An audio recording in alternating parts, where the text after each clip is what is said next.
bear market fractals, weak technicals, and macro risks continue to signal more pain for Bitcoin ahead. Bitcoin, BTC, recovered modestly on August 20th, but remained on course to log its worst weekly performance in the last 2 months. Bitcoin hash ribbons flash bottom signal. On the daily chart, BTC's price climbed 2.58% to $21,372 per token, but was still down by nearly 14.5% week-to-date, its worst weekly returns since mid-August. Nonetheless, some on-chain indicators suggest that Bitcoin's correction phase could be coming to an end. That includes hash ribbons, a metric that tracks Bitcoin's hash rate to determine whether miners are in accumulation or capitulation mode. As of August 20th, the metric is showing that the miner's capitulation is over for the first time since August 2021, which could result in the price momentum switching from negative to positive. Nonetheless, Bitcoin has been unable to shrug off a flurry of prevailing negative indicators, ranging from negative technical setups to its continued exposure to macro risks. Therefore, despite optimistic on-chain metrics, a bearish continuation cannot be ruled out. Here are 3 reasons why Bitcoin's market bottom may not be in yet. BTC price rising wedge breaks down. Bitcoin's price decline this week has triggered a rising wedge breakdown, suggesting more losses for the crypto in the coming weeks. Rising wedges are bearish reversal patterns that form after the price rises inside a contracting, ascending channel but resolve after the price breaks out of it to the downside, which could result in a drop to as low as the maximum wedge's height. Applying the technical principles on the BTC chart above presents $17,600 as the rising wedge breakdown target. In other words, the Bitcoin price could fall by approximately 25% by September.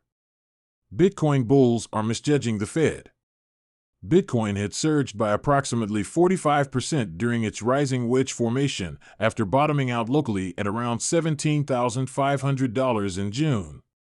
Interestingly, the period of Bitcoin's upside moves coincided with investors' growing expectations that inflation has peaked and that the Federal Reserve would start cutting interest rates as soon as March 2023.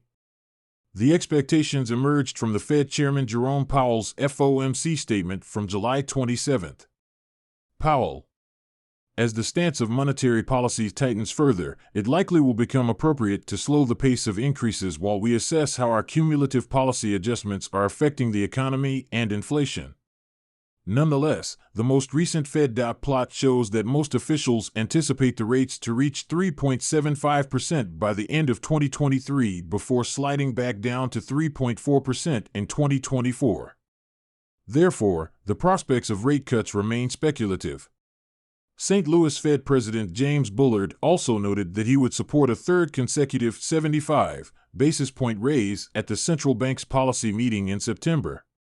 The statement falls in line with the Fed's commitment to bring inflation down to 2% from its current 8.5% level. In other words, Bitcoin and other risk-on assets, which fell into a bear market territory when the Fed began an aggressive tightening cycle in March, should remain under pressure for the next few years. If history is any indicator, the ongoing Bitcoin price recovery risks turning into a false bullish signal given the asset's similar rebounds during previous bear markets.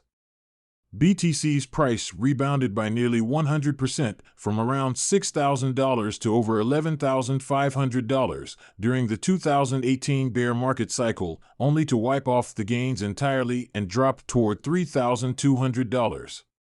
Notably, similar rebounds and corrections also took place in 2019 and 2022.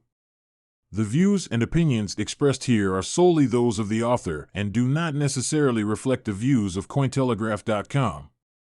Every investment and trading move involves risk. You should conduct your own research when making a decision.